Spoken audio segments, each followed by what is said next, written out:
folks, welcome to the preparedhomestead.com. Thank you for stopping by to watch. Yes, a morning driving video. If it's not the crunch, it's the squeak of the old Dodge pickup. Some of you love it, some of you hate it. Whatever. I'm a busy man. I don't always have time to just stand and talk or sit and talk. Sometimes I gotta kill two birds with one stone. So in case you haven't been online this morning, there's some big news that's just all over the internet. I mean, it's just everywhere. Apparently Mark Zuckerberg is building some big multi-million-dollar compound, whatever, in Hawaii, along with a big bunker. And it's just got the internet all abuzz. All of this talk of cyber attacks and civil wars and shutdowns and breakdowns and collapses, and now we've got one of the richest men in the world building a huge luxurious bunker in Hawaii. Well, my first assessment is that's stupid. Hawaii is one of the last places on the planet that I'd want to ride out the end of the world. There's way too many things that could go wrong on that island. But besides that fact, it's not really that unusual for these elites, these billionaires, to put up bunkers all over the place. But supposedly, the rumor mill is that Bill Gates has one in about every state, so that, if something happens while he's traveling, he's got a bunker nearby. I mean, when you've got that kind of money, you might as well spend it on something, right? Certainly couldn't give it away to the poor plebes. Anyway, so it's a lot of talk. People are wondering, does he know something that the rest of us don't? Well, I would think that if he knew something, he would have already had this done, unless it just presented to him. I mean, it takes a while to build a bunker. They're not something that you put up overnight or over a weekend. So at least there's that much time, however long it's going to take to build some big fancy $1 million bunker. But yeah, I'm sure he probably knows more than you and I. And even if they don't know all the full plans, they probably have a pretty good idea that things are falling apart, especially since Mark Zuckerberg is one of the ones that's kind of instigating a lot of things with his data collection. Facebook, I mean, that's all that is. In fact, that was one of the first real steps in artificial intelligence, was collecting all this data on people. I wouldn't focus too much on the whole Mark Zuckerberg thing. There'll be plenty of videos talking about it and people analyzing what he's doing, and it doesn't really matter. They all have them. The fact is that, yes, getting yourself prepared is not that unusual of a thing. Don't let the media, see, that's the funny thing. All the rich people are preparing. They all have their preps. They all have, the government, the wealthy people, they all have contingency plans out the wazoo, but yet they want to spin it that for you, the little peon, well, don't prep because that's crazy and extreme. It's okay for us, us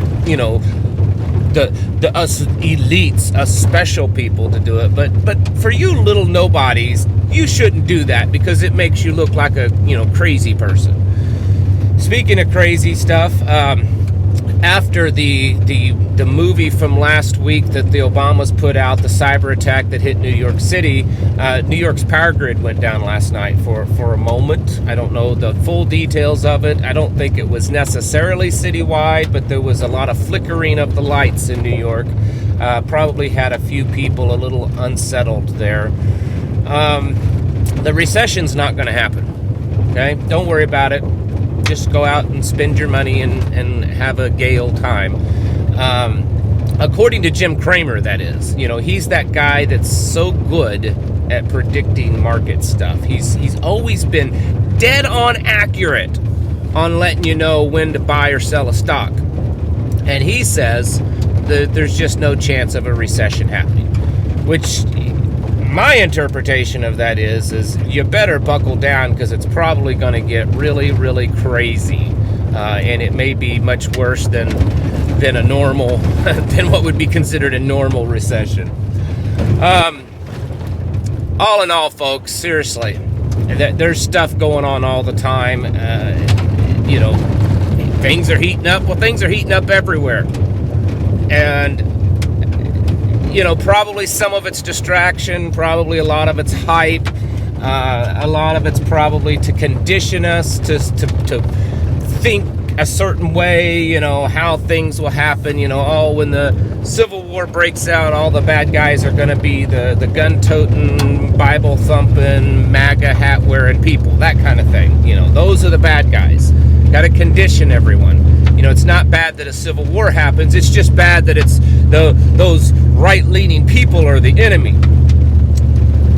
That's going to be happening. It's been going on for decades. This psychological operation, predictive programming, media manipulation. That's nothing new. Okay, it's probably just more overt now than ever before. What's also more overt is the fact that it's all starting to really come unraveled. It's funny, the Treasury Department and the Fed and all them are really desperately trying to convince everyone that inflation's going down and that they're going to have everything wrapped up and under control within the next few months. It's the way they're talking, inflation will be back down to 2% sometime next year, and all this stuff, but yet nothing actually looks that way. It's very 1984-ish. That's not war, that's actually peace. No, those bombs and tanks and people dying, and that's peaceful. You're all wrong. And that's exactly what it feels like. It's just absolute lying through the teeth.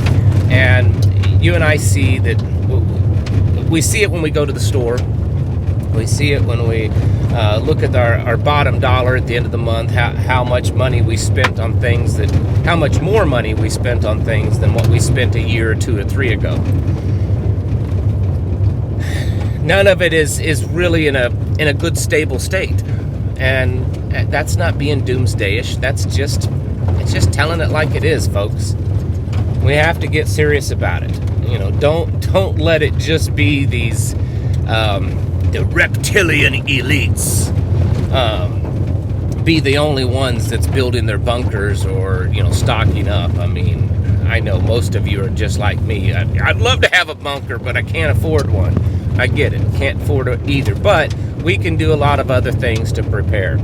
And that we've talked about it, other channels talk about it, but we can certainly be doing a lot more for our own preparations. Probably should anyways. There's a big solar flare, actually a kind of a series, I think, of them, a couple or whatever, coming in this weekend. I don't have the exact date and time, but I think it's Saturday, but I could be wrong. I mean, we've already been feeling the effects of it. Not that you and I have probably noticed it, but it's been happening already. Pretty big one. It's the biggest solar flare recorded since 2017. It doesn't appear to be enough to knock out the grid, but at least it should be a wake-up call that kind of thing could happen. It happened back in the 1800s, and telegraph lines lit on fire, houses buildings that had electrical wiring burned. How much worse is that going to be now with everything being connected to grid and electricity and computers and microchips and all that kind of stuff? It could be extremely devastating. In fact, the CDC has estimated that if something like that were to happen, that some type of EMP or CME, that the United States population would drop by about 90% in the first year. I mean, that would fit perfectly with their population reduction plan. But hey, maybe we don't need to say that. It's something you should be considering. I don't know that it should be the top priority of your preparations, but definitely having a plan for if everything gets melted and it doesn't ever come back on, or it doesn't come back on in a very long time. What's your plan to live like, the little house on the prairie or something like that? Because that's going to be how it is for most people. I mean, you can only prep up for so long on electrical stuff and the systems to support it, you know, like batteries and solar panels and stuff, and you don't know that those might be damaged too. There's a lot of things going on, and we have to prepare for it. It shouldn't be looked upon as like a sad or scary thing. It really shouldn't, because this is how life is.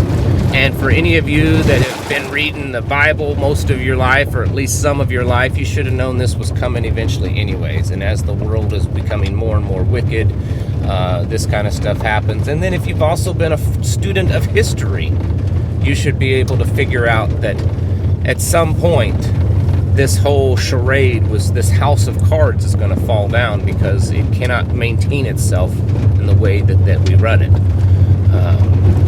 So we have to get prepared for it. Because what else are you going to do? You're going to run off to your little FEMA camp so you can get your bug meals and your, you know, shots in the arm and all that kind of stuff? Or are you going to take the responsibility of your existence, your safety, your food, and your families into your own hands, and do what real men and women used to do? Be responsible for themselves and not be dependent upon the government. I mean, it's as simple as that. You know, 150 years ago, people had no idea what the government was doing because it didn't bother them. They lived their lives without it. Nowadays, you can't sneeze, flip a light switch on, or, you know, flush a toilet anymore without the government's hand being in it some way. Get your houses in order, but get yourself self-sufficient, independent, and cut the umbilical cord from the big brother. I mean, that's, in the end, that's going to be your best prep besides spiritual preparedness. Just quit being dependent upon him. It's maybe difficult, but you got to do it.